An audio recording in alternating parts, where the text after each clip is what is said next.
I say to U.S. citizens, you should be buying Canadian, even if it costs you more, because you're supporting a better country to the north that can maybe help you if you have more problems with Trump.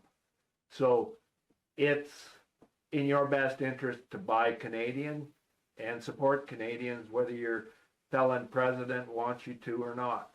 Well, is Canada going to be able to pull together? Oh, it's not going to affect us very much. I mean, the only rogue elephant in the room is Smith, who gets her panties wet talking to Trump down in Florida and wants to continue shipping our oil at a huge discount to the U.S. There was some talk of retaliation for tariffs, but I mean, a sanction now means that we should be putting an export tax on our oil to the U.S. Some people have suggested a 15%, but hey, we're 20% below fair market value, so a 15% export tax going to the U.S., we'd still be giving them a 5% discount.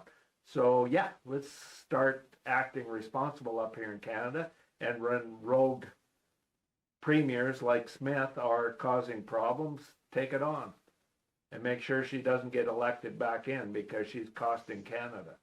Building pipelines and shipping rail cars. What happened to those rail cars the NDP had bought and paid for already? $10 billion worth of rail cars or something like that.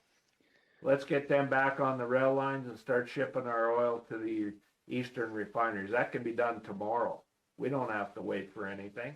We got rail lines, get them full and get them headed there, and that will short the supply to the Texas oil refineries. Yeah, I don't know what the penalty was for that. It was a huge huge penalty.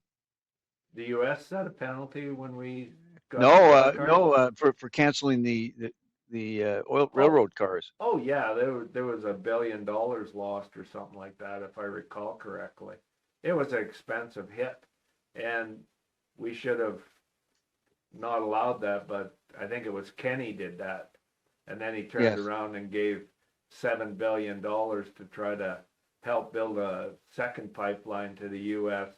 refineries to flood the market. They couldn't even produce what they're getting now.